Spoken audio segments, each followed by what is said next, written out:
Hello and welcome to HitMic, where we love to talk about the latest trends in healthcare marketing. I'm Colin Hung, and with me today is Grace Vinton, Account Director at Amendola Communications and overall media guru. Grace, welcome to the program. Thanks for having me, Colin. It's great to be here. I am looking forward to this conversation because it's always fun having a talk with you, whether we're at a conference or whether we're in person at the HitMic conference or like this over Zoom. I know, it's great that we get to connect this way. Now, I have to say right off the bat, you are, of course, a media veteran. You do a podcast, you do a ton of stuff online. So this will be a great conversation because I know you're going to kick butt. Thanks so much. It's fun for sure. Healthcare industry is always moving and changing, and there's always something to talk about. So let me start with this question for you, Grace. You've been in the PR game for a long time. You're very, very good at it. I get a lot of your pitches and I love reading them. What does it take to be a successful healthcare PR professional today? Yeah, well, I have a bunch of healthcare PRPs that I like to say that really stand out when it comes to healthcare PR and what makes a good healthcare PR person. First is purpose. You have to have a lot of purpose. You have to be mission driven. You have to know that as a healthcare PR professional, you're a part of the life-saving process.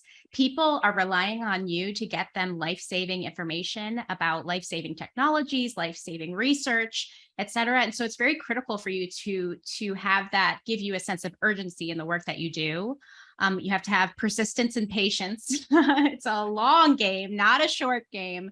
And that means constantly and regularly developing branding and messaging and being on top of trends that are happening in the industry and being connected with your clients and knowing what matters to them and knowing what matters to their customers and the audiences they're trying to reach. So that's really critical. And then there's people. PR is the sword and the customer is the hero. So it's really important that you tell those patient stories when you have them. You tell those physician stories when you have them, and that you get those stories out into the industry, because once you put people into the overall storyline, it makes all of these stories real. And then, of course, policy. So when you're in healthcare, you have to become a policy expert, whether you like it or not. Got to learn how to read the regulations. You have to be 10 steps ahead. And one of the ways that I do this is to just keep track on Twitter, to be honest. CMS, ONC, they put out things regularly about, things that they're interested in or things that they're putting out that are important for people to know. And so for PR people, it's critical for us to become policy experts if we're going to do good PR in healthcare. I love the analogy that you just used there about PR being the sword and, your customer being the hero, and how you highlighted that there is a nobler purpose to PR and marketing overall in healthcare. Like the more success we can help your clients achieve, the better that their product will be adopted, which usually means that either patients will have a better experience, or physicians will, or clinicians will. So there is sort of this nice noble cause to what we do here at healthcare marketing. Absolutely. And I think early on, people confuse it. They think their clients are the hero and they're saying, this is what my client does and they're amazing. And in fact, it's their customer that is. It's their customer that's saving lives, and they are the tool that's giving their customer the opportunity to do that. Amazing. Mm-hmm. If you, and I have to say, we have to highlight the fact that you did win the 2022 Medici HitMic Award for Marketer of the Year in the agency category. So congratulations again on winning that award. Thank you so much. And I think that just is a testament to all the great work you've done, not only in the past year, but in years past. I think it's a culmination of all of that. But if you look back at yourself a few years ago, or maybe when you first started in healthcare PR, is there some piece of advice or something you would have told yourself, or you would like to tell yourself from back then? Absolutely. I think I wish that I had started reading policies myself sooner. Okay. I relied on my customers to tell me when things were important to them or important to their audiences. And it totally changed the game when I started understanding the policies and how they fit into the general landscape. And I could then go to my clients and say, hey, are you tracking this? And they're saying, actually, we are, and this is what we're hearing. Or I can go to the media and say, hey, are you tracking this? And they find that I'm a more reliable person to talk to and speak with, because I know what's going on. And so I try to be a few steps ahead of that. Also, I think it's really important that if you are doing media relations, that you are not just pitching the story, but you're pitching the reporter. And so having an understanding of trends is great, but it's actually really important that you follow the trajectory of amazing journalists like you, Colin. Understand like the types of stories you would write and the types of people you would interview, and then go do your media relations that way. Understand what the journalist wants, and then develop the storyline and work your way through. And I think doing it in a more personalized way helps tell the story in a more powerful way. Well, first of all, thank you for saying that I'm a journalist. I don't see myself as one, but thank you for saying that. Now, this kind of goes back to something you said before about the people side. I mean, one of the things that I know that you do very well is that personal relationship or establishing relationships with members of the media, right? You really get to know them. When you see them at conferences, you're always saying hello and giving the hugs and all that kind of stuff. How important is that relationship to your success in terms of all the stories you're pitching and just knowledge of the policies that you talk about? To me, I think it's really critical, because I think it's very important in healthcare that you have trustworthy relationships with people who are telling the right stories, and that you are being honest and open and real with people so that they can trust you, and that you are doing the same with your clients, and you're telling the story in an honest and truthful and trustworthy way. And so I think it's really important that you build relationships with people, because it's important to build relationships with people in whatever community you're in, whether it's personal or it's work or whatever the like, and you celebrate journalists when they do a great story or they do a great interview, because ultimately you're working with them too. They're your colleagues. They rely on you for important information and trustworthy information and forward-thinking information. So I think anytime you can build a relationship with anyone, it's important. And then when it comes to work and when it comes to media relations, it's even more important. Yeah, well, I can definitely tell you that it works for me, because whenever your pitches come through, I do read them, because I was like, oh, of course, this is Grace stuff. So she wouldn't be sending me anything that I wouldn't at least be Well, a and little that's bit something interested I always say is friends don't pitch friends junk. I'm not going to send something to somebody that I know they're not going to want to cover. And if they don't cover it, I'm okay with that, because to me, I'm a helper. I'm trying to help the media understand the landscape, understand the different conversations that are happening. So if the email's only helpful in helping them understand a landscape a bit better and it doesn't turn into anything, that's fine to me. I think that's kind of critical, is don't just pitch. You're never going to build a relationship with someone if you're sending them junk mail. Well, I want to touch on something you just said there. When you send a pitch, you're not expecting every pitch to be accepted, and in your mind that's okay, because you're just trying to be helpful. Marketing, especially in healthcare, but PR even more so in healthcare, there's a lot of ups and downs. I'm assuming there could be weeks where you're just not getting any nibbles on any of the stories that you're helping to try and push out there. So there's some down weeks and very high highs as well when you do get those media placements. How do you navigate those down weeks? A lot of patience and persistence for sure. And then also understanding that you need to pivot. There are times where you absolutely need to pivot. And if a certain story is very fascinating to you, you are shocked that HL7 changed their standards, or you're just shocked that something happens, but it's not as shocking to other people, then maybe you need to shift the type of story that you're telling about it. And maybe you need to get creative.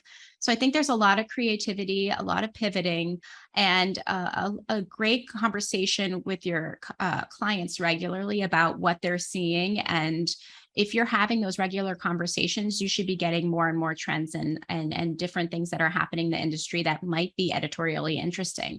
And sometimes it's taking a grain of an idea or a grain of a piece of data that your client pulls, or a grain of something, and building on that grain into something bigger than it possibly could be. And it's funny because the more tailored your conversations are with the media, the more likely they are to cover it, because it's tailored towards something they hadn't written in the past, or tailored towards something they, probably should or might write about. Yeah, you're hitting on Mhm. something there. Like we do as journalists, have to keep track of the latest things happening in the industry. And when there are tectonic changes, like NHL 7 update, or Mhm, mhm. or like a new policy from CMS, we're expected to cover it.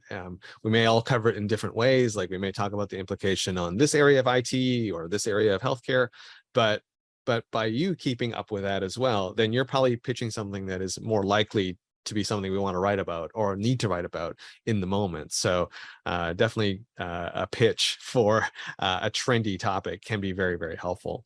Yeah, and I try my best. I don't always get it right, but at the same time, I think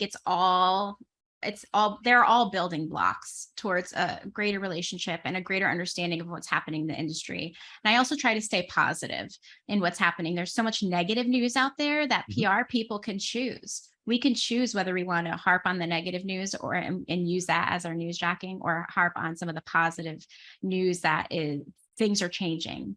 And PR people can be hope givers in the middle of a time when there's not a lot of hope to be found. So I think that's another thing that PR people that can really help you stand out, is to choose to tell those stories that are inspiring and encouraging, and are changing the industry for better, so that care gets better for people, and it gets better for doctors that are trying to give it, and research is better, and the like. Now, I have to ask you this. You do a ton of stuff outside of your 9 to 5 job. You have a podcast, you are an advocate. What time management tips can you give to the rest of us who struggle with all of those things?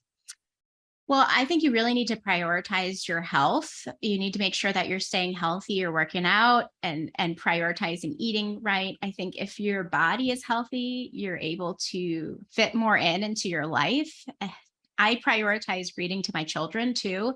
That to me is really important. If the rest of the day is busy with work things, at least I get that wonderful time with them where I get to just sit down with them and read a book, and they love it. I love it. And it helps my physical and mental health to do that. And then from like a work perspective, it's really important that you set goals at the beginning of every month. You say, this is what I want to do for the month. And those will change from month to month. So sometimes I'm in podcast zone and I want to get my podcast done one month. And the next month I may be in client building zone. And the next month I may be in. So I try to set, of course, my regular work hours. And then those extra few hours I have after or before work, I try to prioritize that monthly. And then on a weekly basis, I actually lay out on Monday morning who I'm going to speak with when, and I pretty much try to lay out my schedule, how it will look. And I set alarms, oddly enough, labeled alarms to keep me on track and make sure I'm getting my projects done. I'm very OCD when it comes to my schedule and my time, because time is so incredibly valuable and we don't get a lot of it in this world. And so really making sure that you prioritize the things you want to get done and finding time to get them done is important. And you can do that, I think, when you plan. I am impressed because the amount of stuff that you produce and the quality of it, Thank it you. speaks to the amount of planning that you obviously do to do all of those things, because that's a lot of juggling. And that another thing I recommend to people is put holds on your calendar Mm. for work. And I think sometimes people think, oh, we need to have all of our calendar open and free for whatever conversations. And I'm totally fine for that as well. People can brainstorm with me through text, et cetera. But I put a holds on my calendar when I have to get stuff done. And I think that's helped me a lot too, in terms of taking most advantage of my time. And I put times on my calendar too for, some odd questions that people need to to reach out to me about, or networking. Do like an hour of networking a week too. But it's really critical that you take advantage of your calendar instead of your calendar taking advantage of you. I love that. You have, given us like 20 tweetable quotes here in this conversation. Everything from the sword to what you just said about you owning the calendar, not letting the calendar rule you. I mean, this has been amazing, Grace. Thank you so much for your time today.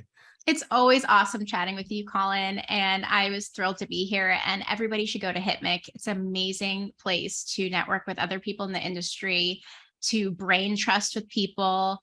I had a wonderful time this year, and I know I'm excited to meet you all next year. Amazing. Thank you so much for that plug, by the way, Grace. Oh, really for sure. appreciate it. Mm-hmm. Hey, if you enjoyed this interview as much as I did, we'd love for you to subscribe, rate, and give us a review on YouTube, iTunes, or wherever you're listening or watching. Also, head on over to hitmic.com, where you can access free resources, industry news, and insightful articles. You can also connect with us on Twitter using the hashtag HITMC. I'm Colin Hung, along with Grace Vinton. Thanks for being here.